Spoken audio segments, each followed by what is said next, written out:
Good afternoon, ladies and gentlemen, and welcome once again to The Mouse Says. The Butler Didn't Do It, in our next installment of A New Hope Thanksgiving. When last we met, Storm was seated with his family and dealing with the envelopes that had been found in the storage unit with his birth certificates, and not only his, but a copy of Tootie's, RCC's, and Nikki's, to where they found out some very interesting things were happening within the situation of the families and things. In the background, you will hear conversations and things with people talking. We are currently waiting in line for our church to open up so that we can assist with giving out monthly food baskets. And these are the congregants that are joining together. We talk, we hassle each other. We have fun. You will also possibly see both Chuck and Maggie make an appearance as they're with us, along with the mouse. And they run around and play in the church courtyard while we're doing things. So, once again, we are off and running in the upcoming stories of a Thanksgiving in New Hope, or a New Hope Thanksgiving. And I am the writer, Nico Scher, under the pen name of Cheryl Ann Butler, hence the name of Mouse's channel. The Mouse Says the Butler Didn't Do It. So here we go, and welcome back to New Hope. Chapter 90. Storm leaned on the fold-out end table. What's the full story about that, Grandpa? Chris nodded. Tuesday nights we played for fun back then. We bet dried pinto beans like you boys do during the summer gatherings. We each open a new bag, and in the end of the year, right before New Year's, I make a big batch of Great Grand's Bridgewater baked beans, and each family gets several jars New Year's Day. We each receive a fresh bag of dried beans as our winter bean pile from the year before is used to make the baked beans. And we start out again. The ladies did the shopping for the B&B and each of our own household shopping.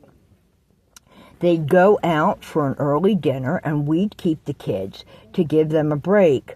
We men played poker when we got to the inn, and we were there to carry the items in and put them away. I handled the inventory of the pantry, and Graham dealt with the laundry and housekeeping supplies of the office items.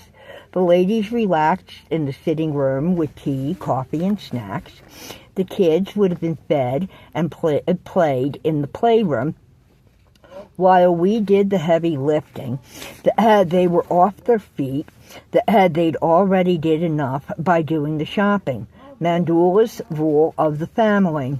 Papoose set that rule in place when the ladies were in their teens, with Poppy doing the shopping, and we teen boys would volunteer our muscles to put stuff away. At the end of the night, we'd head for home, and we'd put our groceries away.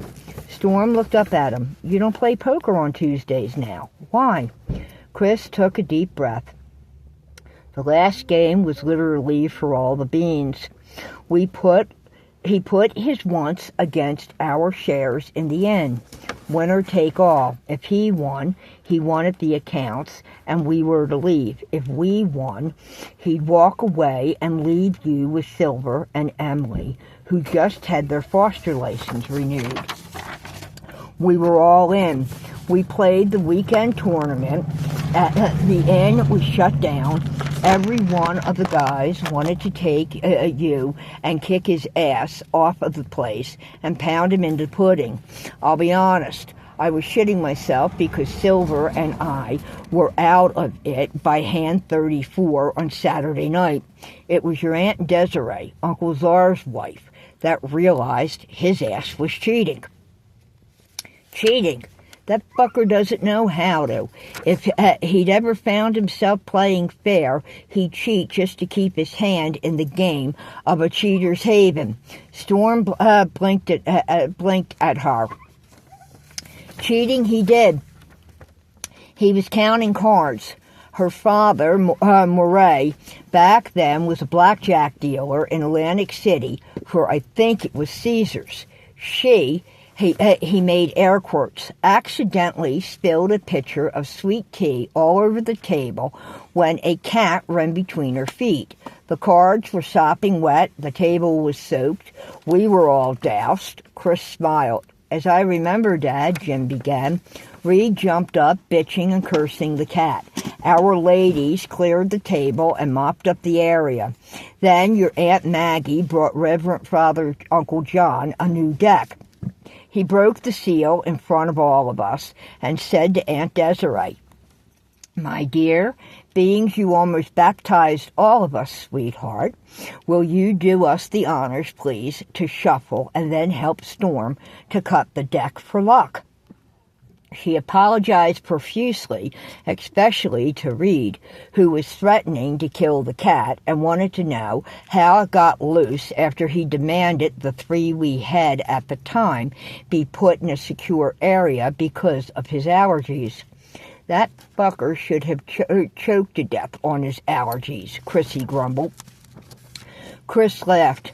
"There's your bitchy witchy for you kids." Desiree shuffled and set the deck down. Emily brought you in from playing with Romeo and Getty. Desi showed you how to cut the deck, and Reed demanded that he be allowed to deal because of the slight that had been committed. I remember that. Jim blinked several times because, Dad, it wasn't just the original members of Manduala. It was their adult kids that were involved in the tournament, except for Graham. Me, Dakota, Ricer, Portland, Mercury, Colt, Tuck, Jess, Izzy, Dan, Yuma, Ulaboo. Rain, with his brother Cash, was there along with, Cash's son. The oldest two, Jocko and Aid, played because Chaz was in with the kids and Hindi. Doc Hindi was furious about the whole thing. She was talking to her sister, who was a lawyer of, I think, Long Island. And like Dakota, Rich, and I, their older boys were law enforcement. So was one of their daughters. Graham shuddered. I spent the time praying and watching the younger kids and you because I was terrified. He smiled at his two of his 4 children. Dad was just too upset to deal with it, and he's Father Uncle John's prayer warrior. Anyway, you slice it. Chris continued. Reed dealt. John took 3 cards, and my heart sunk. Reed took 1. John's comment was, "I'm in." He put 5 beans in. Reed met him and raised him.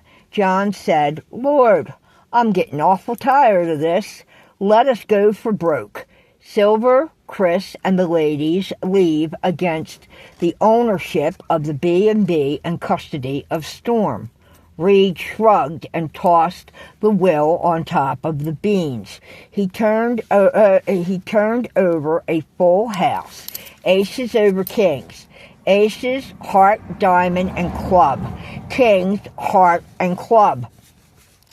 And he tried to reach for Zapat. Laboo bowed his head as his long cornrows and beads were caused to rattle as they fell forward. I placed my hand on his, he smiled and winked at the team, and almost broke it. Jim high-fived his brother-in-law. I gave a little harder than a gentle squeeze to correct him. You do not reach for the pot until the last card is flipped. My grandfather teaches me that with a gentle tap on my hand when I was 5. His thick Ugandan-American bass accent floated in the air. John started turning cards. 10 of spades, queen of spades, king of spades, jack spade.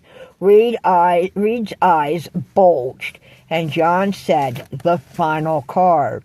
The devil may care. Why do I believe I was dealt the death card? Your death card. He flipped the ace. Royal flush in spades. Dad, didn't Reed flip the table? Chrissy asked. Yes, and your LeBou made a grab for Storm, but the bastard had him, and that and that will he tossed on the table, and we were all after him. He had a car waiting, and they were gone. Dad went after him in the Porsche. I took the Stang. Czar was in Desi's truck. Your Aunt Chrissy had the 440 Magnum, and the Daytona wound out. Dad Alexi and Pappy Quinn were on the phones to the connections they had. Dakota was radioing things in. Jocko was making calls to the FBI, who he's an agent with. But the rice burner of that thing, a hopped-up Honda, was gone. It turned up 2 days later in the parking lot of JFK Airport and had been reported stolen the week before. Chris blew out his breath. Turned out the reason the effing thing was so fast was it had nitrous oxide connected to it with a friggin' supercharger. It had been prepared for the movie series The Fast and the Furious and was wrecked and sold at auction. A guy bought it and rebuilt it, and within a month of him putting it on the street, it went missing. Jim shook his head. Nothing, not even Bridget, Rebecca, or Chrissy's, the king was going to catch that thing. Chrissy nodded. The only thing that might have a chance against that thing that night was the catapult, a 75 Ford Pinto wagon we were putting together that was chopped and dropped, reinforced to deal with the weight and torque, as it was fitted with the 412 Interceptor from Ford, with the 2 turbochargers and a blower. She's got nitrous pistons and a crank and cam, with it being backed by a Richmond-geared Ford top-loader, 4-speed, and then tubbed to house the 9-inch Ford high-performance diff. With her being set up for nitrous oxide herself, she would have caught that asses and with Reicher behind the wheel. But she was just in the process and wasn't here that night. We had the B&B, but lost the most precious thing, you. And we never even knew about Tootie or RCC or Buddy. I'm sorry, you two. It's like around that time there was a real loss of contact with anyone outside of Manduala that Ranella had, like it all dried up. I think he had everyone scared shitless to deal with us except for Iceberg. You two just disappeared on us. RCC and Buddy were never even mentioned. Off the radar. Iceberg didn't know you three were part of this. Chris, I can tell you this. If he would have found out about them being Grams, they would have been up here in a heartbeat, Ethel reassured. You're right. This was after your dad decked his ass when he tried to take you out of here the first time. He came back 2 months later with this shit. We all tried. He nodded to Graham. Dad never left it go. He tracked you from Reed through the system, back to Kathy, the system again, back to her, and then to Reed. It almost destroyed him when he couldn't find you in the apartment, and a neighbor said Star's pimp took you. He called Silver to make sure that so-called pimp was Iceberg. And, of course, Iceberg kept us informed about Tootie, but none of us knew she was yours. I'm sorry, honey, about that and the other 2 kids. Ice must never have known either. He wouldn't keep something like that to himself. None of us knew about any of you being gads. We would have figured something out, and damn sight, we all would have fought in the court for custody of all 4 of you. Dad, Storm looked at Graham. When Uncle Silver got the call from Iceberg that you were left loose in Morrisville in an apartment parking lot when you were to be brought to the front door of the inn. And Tootie, I now know that shit was caused by Thurston W. and why. So you wouldn't get close enough for any of us to realize how much you resemble Storm. And it appears the good representative figured it would if he could get you to marry his son, he could spring the fact on us that you were mine, and you being mine, we'd be expected to help along and carry the support of an in-law running for office. Storm, I only had bits and pieces of memories of what you looked like at age 5. There are no clues after that no clues as to photos after that until you came here. I had no clue what you would look like at 15, but I drove Route 32 as much as I could. I kept calling your name when I could stop because I got the feeling you were nearby, but never got a response. I just couldn't find you. Dad, Grandpa, we're here now. I got 2 sisters and a little brother, which is cool as anything. It's okay, but you all don't play poker anymore. Why? Chapter 91. The men looked at each other, then to Ethel. Not only was he counting cards, but every time he dealt, we discovered later, when Desi's father looked at those cards, he was thumbnailing them, marking them. He knew what everyone held in their hand the entire weekend. It took Desi to figure it out. The Lionesses came up with the plan. When Desiree tripped over Nick Andros and dumped the big picture of tea, Grandpa, Grandma, Storm looked from one to another. We don't have a cat named Nick Andros. He threatened to kill the cat. Please tell me Reed didn't do something to him. Storm looked around the room as the smiles hit their faces. Okay, what am I missing? No, he did not harm a cat. Graham took a breath. I know you read Stephen King, like Yaya Papi did, because Aunt Emily said you found several books by King that weren't in the private sitting room, and you purchased them, and they are there now. Thank you. Have you ever read the book The Stand? Storm raised an eyebrow. You're welcome, Dad, and yes, I have multiple times. Nick Andros dies, doesn't he? Graham said solemnly and a smile. Dad, Storm leaned forward. He's blown to Kingdom Come by Harold Lauder and Nadine Cross in the Free Zone Committee meeting. True. But does he not appear to Tom Collin when Stu Redman needs help to keep from almost dying from the regular flu on their way back to Boulder? Storm blinked. He's a ghost cat, like Otis? Not quite, Graham bit his lip. Nick Andros was the name we gave to the invisible cat Aunt Desiree tripped over, because Reed was and is really badly allergic to cats and demanded the king cats that were here at the time be locked away. That was Stanley, Tommy K, and Sea-Rock. You mean she snookered him and brought in a fresh deck? Storm turned to Tootie, who smiled. They nailed him. She pumped her fist. Actually, the Right Reverend Father's wife, Aunt Maggie Mae Bell, brought in the fresh deck, and Aunt Desiree had John open it in front of all of us and asked if he wanted to shuffle after John teased her about her baptizing all of us with the iced tea. His nasty ass said, and I quote, "You fucked our game, you shuffle it." She did, and had you cut the deck. Desi stacked the damn thing.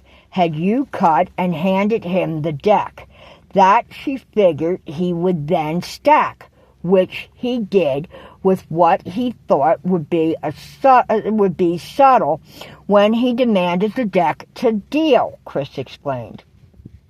You all cheated to get me? Storm looked at Chris and then to Jim. But, Uncle Jim, you're a cop. Jim shrugged. To get you back home, we would have done anything. John didn't know the deck was stacked, Ethel stated. None of the men did. It was a gal pal thing, a lioness thing for the Queen's only grandchild that we knew of at the time. Tootie, none of us knew, as we said before, about you, hon, or RCC, or the fact that the baby boy Phyllis had was, well, we just didn't know. I fully understand that, Grandma. It's okay. Like Storm said, we're here now and all safe. Father John still thinks it was by the hand of God, Chris smiled. He's the only one that doesn't know. After that, he would never touch a deck of cards except to play a hand of solitaire on a nasty night of bad weather. Chris stroked his goatee.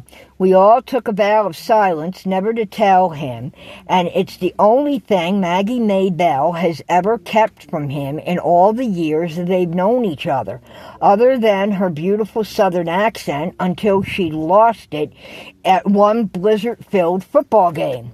Don't either of you dare tell him otherwise, okay? Graham chuckled. I won't, I promise. Storm crossed his heart.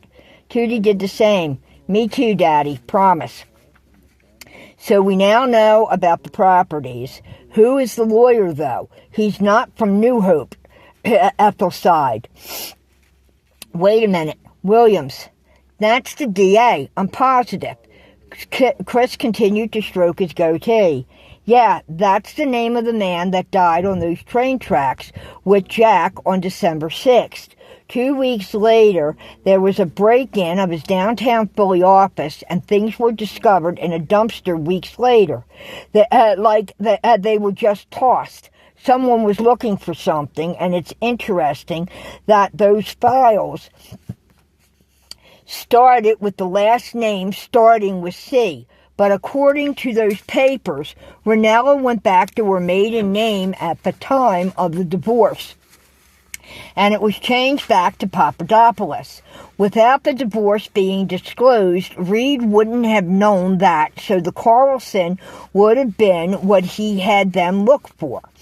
I would bet it was this will and rescinding of the former will, because he knew nothing of the divorce or the fact that it was granted and finalized and recorded.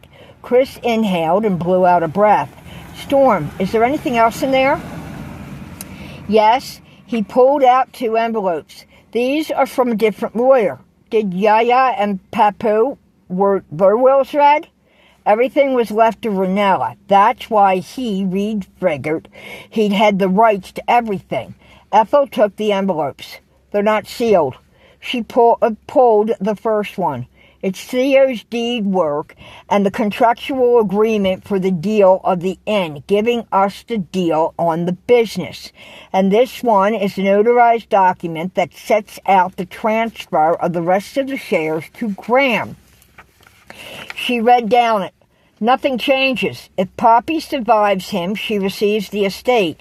If not, it went to Ranella and stood with us with these signed contractual agreements and the partnership paperwork. We have copies of this in the files. This is just a notarized set of copies. She handed it to Chris to retrieve the second. You see, George never knew they sold part of the rights of the business and land and home property to us to hold for Graham. Poppy's, same thing, except, oh shit. She turned to Storm. Do you have something else in there? He turned the envelope upside down to drop out 2 envelopes that were sealed and an old-fashioned key that made the table shake when it hit with a thunk. What is it, babe? Chris leaned over to Reed. Chrissy, read that paperwork again where Ranella says something about attached paperwork. Chrissy looked through the rescinding paperwork she held and took a sip of her coffee. Wait, I'm tired. I missed something. I told you all I need more coffee, and Jimmy wasn't on the throttle. It says here, see attached envelope 2. She looked over. I only read see attached. Sorry, Jimmy, more coffee now. She held out her cup. Get with it, will you, bro? He poured and fixed it for her. Thank you. Stormy, does either one of them say envelope 2? Yep. He passed the marked parcel to Ethel. Ethel opened it to take the paperwork out and read down. Chris, Silver needs to be called. Now! She looked him dead in the eyes. What is it? He leaned over. Get them here now on the double. She enunciated each word. Got it, Mom, but if... Hello, Uncle Silver? Sorry to wake you, but Mom says you and Aunt Emily need to get here. Storm's going through the envelope, and, okay, yeah, sure. Jim ended the call. Well, Chris looked at him. Is he pissed about being woke? If he is, look out. You think Chrissy is bad. Hey, I was just a bit grouchy. Not all the way. Just a bit. Silver is nasty ass grouch. Worse than when Oscar is disturbed in his trash can on Sesame Street on a beautiful sunny day by Big Bird. You should have seen his reaction in El Salvador being woke up at 4 a.m. in the tropics. It's worse than that, Dad. Uncle Silver said you better have coffee and make up the sofa and love seat sleepers in to pull out beds. They're on their way along with Izzy, Flea, and the girls, Cats and Patty. They're staying over. They'll explain when they get here. Something's happened at the house and at the auto shop. They're on their way back from St. Mary's emergency room. Jesus Christ, what now? Chris ran his hands through his hair. Chapter 92. Chrissy's phone rang. She took it from one of LeBou's well-worn flannel shirt pocket she wore as a nightshirt. It's Ricer. She blinked as she put it on speaker. Hey, you're up late. What? It was now 2:47 on Black Friday morning. There were several muffled curses over the sound of fading sirens and a deep growl of, Romeo, get away from there. That fucking wall will come down on you, son. Getty! Rome, it's not worth the risk. We'll get new stuff for the dogs and rats. Get over here, bro. But Getty, I can... Romeo? No. Cody's voice was the strictest they had ever heard. Okay, Uncle Cody. There's been a fire, Racer stated. Chrissy's eyes went wide. How bad's the damage, and did it spread to the house? Do they and the kids need a place to... More muffled sounds than, hand me the kitten now. My jacket is warmer than what Romeo and Getty came out in.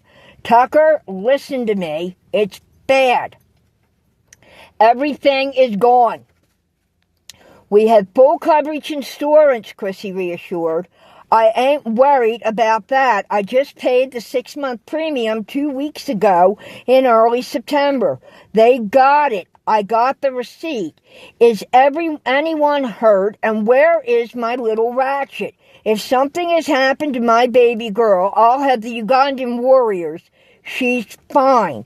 She's at least safe. I have her. She is soot-covered, wet, and scared to death, but the Wizard of Iz risked his life to get her to safety.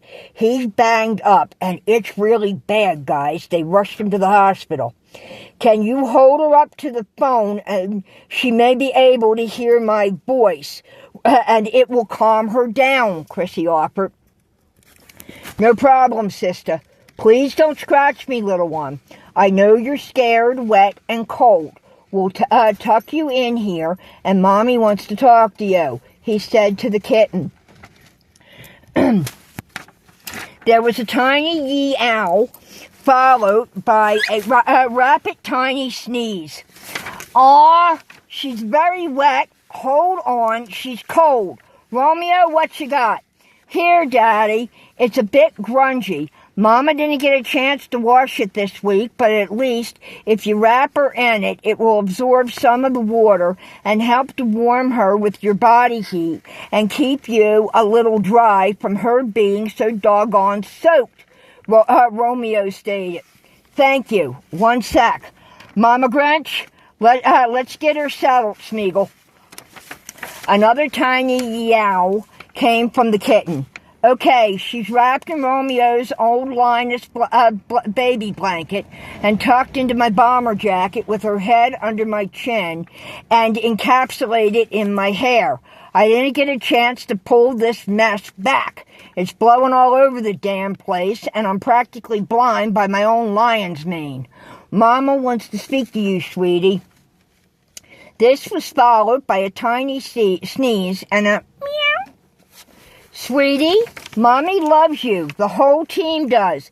Even the big dude who has a hold of you and whose bootlaces you attack every chance you get. You stay in Uncle Ricer's jacket. Don't scratch him, though, and try not to get tangled in his lion's mane. Stay under his chin in the big warm beard. You're safe there. Romeo usually has an extra can of tuna in his daddy's truck. He's really a wonderful kitty uncle. I'll get you early in the morning and take you to our house. Ricer, what about the king cats and how bad is injured? I'm not sure of. Uncle Silver stuffed him in Bessie and they took off to the hospital. The king cats, hold it. Aunt Chrissy, they're all safe, Romeo sniffled. Okay, no heroics. You stay close to Daddy. Yes, ma'am. Here's Daddy back. Uncle Silver and Aunt Em had them all. It took 20 minutes to get them crated and into the bus. Another tiny meow was heard from beneath Ricer's beard. It's okay, little one. Hold on. We'll get you with Romeo and into the truck. They got all 8, right? Stanley, Shine, Tommy K, Jerusalem, Deary, Rocky, Carrie, and Baby Pennywise? There's a few more. Kimmy and Ollie found the mama and three little male kittens that are Pennywise's litter mates. Their names are Bill, Ben, and Richie. The mama has been named Lucy Swan. Unc has them too. Ricer continued to explain for several moments. Early just pulled in. 1 minute. There was more indistinctive words. Smeagol, I have Ratchet. She's in a bundle of blankets in the front seat of my Lexus. She has water and Romeo is with her. He opened a tin of tuna and the heat is on full blast. We do need to call rain. She's sneezing. There's a wheeze to her breathing. It might be smoke inhalation, but she is drinking, eating, and warm. I made up a catnip and stuffed sock, and she has a ball of yarn. We'll take care of her until you get here, sister. Early sighed. She's covered in soot. She'll be okay. I promise you that. Thank you. All of you. Chrissy bowed her head. When she ended the call, she looked around the room. Chrissy scrubbed her face and wiped her tears. As you heard, the auto shop is completely gone. There's only one wall standing, and that's got to come down because it's dangerous. Izzy and Flea's home is a loss at 60%. The reason the sprinkler system didn't work is before the fire was started, and yes, that bastard, it's arson. Someone cut our security system and the PVC from the well. Water gushed, but there was no use as it couldn't reach the sprinklers, and in cutting the security, it took out the old electricity-operated smoke detectors. Gracie was woken by her Jasper freaking at her bedroom window and found her bedroom full of smoke. The fire was started in multiple places and spread quickly throughout the auto shop and engulfed the house. She blinked her tears away. This is bullshit. They got out with the cats, including Jasper. Izzy went for the shop, knowing my ratchet would be trapped. He got in through, of all things, the dog door Romeo installed last summer and the office wall that leads into their dog area and the wrecking yard. The wrecking yard? Don't tell me that they attacked him coming. Yes, Daddy. She looked up at Chris. Slow down. You're stammering, Daddy. Because the whole place was ablaze. He tried the doors as the place was engulfed. He hopped the fence and went through the dog door. He knows she sleeps in Miss Bella's big bed at night with all her toys. They're her litter mates. He got Ratchet and a few of her toys, and someone did a stomp job on Izzy in our wrecking area as he tried to get out the door with her. She turned into LeBou's arms. He risked his own life for a tiny, teeny kitty. Some bastard first tried to starve to death, and when that didn't work, they duct-taped her and abandoned her to die in a parking lot on a stormy and below freezing cold night when these bastards tried to burn her to death. And are you going to be able to handle Ratch with your own allergies if she needs to live with us, baby? I be fine. She is to be our tiniest family member. Just get me my shots from Dr. Farr, and I will let loose my people, and we will hunt these bastards down who try to harm Manduala and my lady's tiny baby kitten. Although I had bad, very bad feelings about this, like when Idi Amin took over Uganda and Grandpappy settled us here. He attacked businesses and the families of his political enemies. Then he may have incited the hijacking of the plane to Entebbe in 1976. Chris flopped back on the sofa. Son, you're right, and we may need all hands on deck at some point very soon with these bastards. Hills knew where we were heading. However, Reed figured Storm would be with the Anapes. They weren't present when we discovered the heat issue. Graham made the decision that Storm would stay with him. We discussed that over the phone with Silver in the privacy of the presidential suite. So when I jacked the three of their asses and Silver walked into the middle of it, the last thing they heard was him say, "I'll get Storm together and we'll handle Graham." Jason, I'll bet, figured he meant he'd get Storm's thing and take him to their place, and then we'd have our hands full with Graham.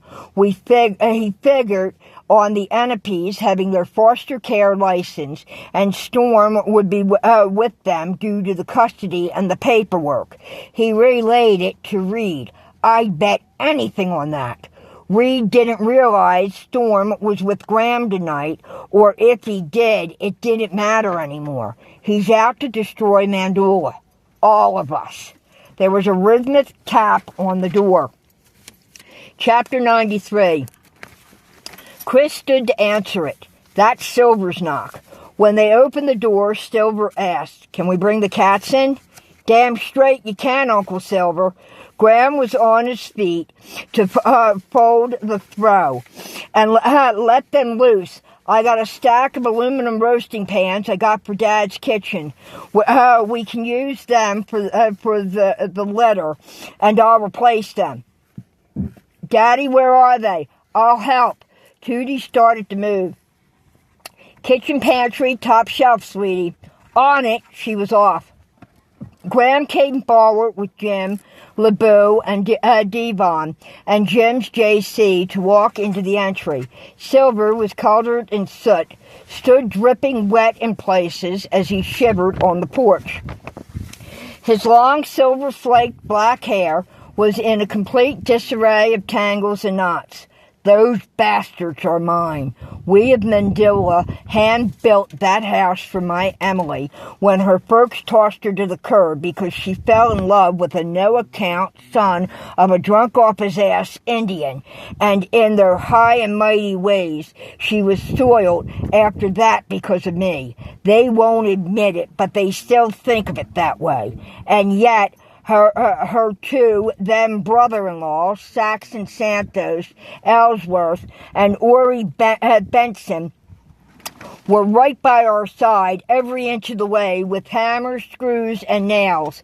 And their now ex-sister-in-law, Tori Winthrop, even though she couldn't swing a hammer and was ready to have her first baby any day, she supplied us with water, coffee, iced tea, and her two brothers, Van and Vince, were by our side and hauled lumber. They're all still the effing best. Better than her sisters and their new men and that ass of a brother of hers. And all their kiddos are wonderful. We built that auto shop building over a 5-year period of summers after I came out of the service. He could have murdered my grandbabies if it wasn't for a cat who I now owe a debt of gratitude to, and as much catnip as he wants for the rest of his life. I will keep him in temptations until he can't eat anymore. Plus, brother, he looked at Chris, you're cooking him a pound salmon fillet when I buy it, with a side order of your special cream sauce. Chris put his hand out. He's got it, and a side order of lobster tail, shrimp, scallops, oysters, clams, and Alaskan king crab legs from this part of the family. I'll even sit there and crack the claws and legs for him personally. Reed may have also been figuring Storm was with yous. Silver took his hand as he shook. Fuck! You mean he was probably trying to murder Storm? They went chest to chest. We'll rebuild everything. Promise. And yeah, it looks like that. But brother, you stand in line. You got the first shot. The front line will hold that bastard while you beat him bloody. Let's get you in, cleaned up, and warm. You're practically frozen, and that ain't good for the arthritis in those hands of yours. You know where the bathrooms are. We'll get the kids in and get them taken care of and off to bed. Does our godson need help? Graham is the only one who's going to calm his ass down. And we're going to need Jim and LeBou with JC's size to help. Izzy ain't small. Big fucking Arapaho like me. And the mini giant, Yuma and April, are bringing up the rear. They got cat food and litter. Silver turned to pick up 2 cat taxis with a shiver he left on the porch. We're on it, Dad. Graham slid past them, followed by the rest of the men. Got the roasters, Grandpa. I'll set them up in the hall bath here. There was a clatter and then a thump in the pantry. Tootie came out of the kitchen to pass them. The 3 girls of Izzy's carried 2 cat crates each as they followed their grandfather. Poor Jasper, Gracie's Persian mix, continued to sneeze and actually grumbled his way into the house as he strolled through the front door. As they went into the entry and into the hallway that branched off to the kitchen, Gracie sneezed herself. He strutted with a swagger, even though the poor little cat was walking with a limp to his back leg. His black and white coat stood on ends. Do I want to know? Chris clamped Silver on the back as he released the cat and looked to his best friend's granddaughter. Chris, you were the medic. He's got injuries. Please look him over. Silver whispered when he straightened and started for the upstairs bath as he choked on his own words. Gracie set the crates down to unclip the cat's leash from the handle to the taxi. Can I use Uncle Graham's kitchen sink? He needs to get the dirt and blood out of his fur. And Gracie burst into tears. "Oh, sweetheart." Chris entered the kitchen to wrap her in his arms. "Let me help, okay? Then we'll handle the other kitties, all right?" As they washed him up, you tell me what happened to your wonderful Jasper. You know he's a hero kitty. He deserves a medal, and we will have a medal bestowing ceremony for him with a certificate of valor, I promise. He lifted the cat to remove its harness and could feel the stiffness and amount of sticky clumps of what he didn't want to think about. One of them would be calling rain. He could feel the injuries from his medic training in the Marines that the cat, actually still a kitten, had suffered. A dislocated shoulder and several broken ribs. An injury to his left back leg, possibly a fracture. That was enough to get his temper pissed off to levels unbelievable. As he placed Jasper into the sink, River, age 7, and Delta, who just turned 5, released the cats and kittens. Flea looked at Chris as she entered and took several steadying breaths. Her long blonde hair was in a rat's nest. She was streaked with soot. There was a deep scratch under her eye from a panicked cat or kitten. Her nightshirt and pajama bottoms had several spots that were singed and torn. "Uncle Chris?" He glanced over his shoulder as she moved the girls towards the step where Chrissy waited to help her upstairs to the bathrooms to bathe them down. "Thank you," she mouthed, and motioned to her daughter and the cat. "Welcome, doll. The guys will get your man in. You get their sweeties cleaned up and into bed. I'll send this precious one up when we're finished getting Jasper back to being her Jasper. Then you take care of yourself. Effie? I have some shirts the girls can sleep in. They're old ones of Uncle Graham's. Aunt Destiny has a nightgown and a robe for Mama Flea.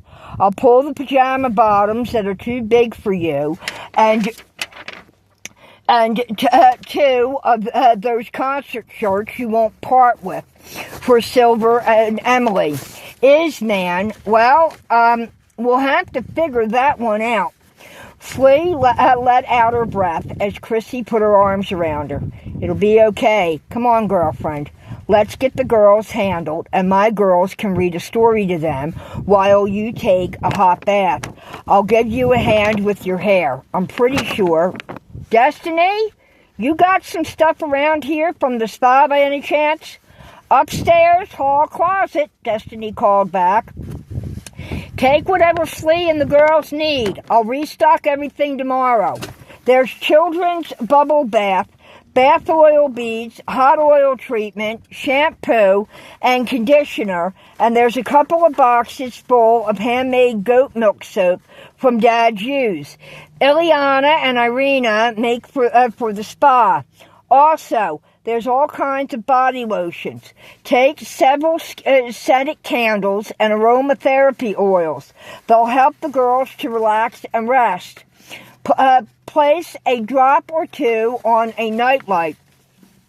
It will fill their bedrooms with delicate scents." Destiny turned back to whatever she was doing as her voice started to muffle. Chrissy looked at Flea.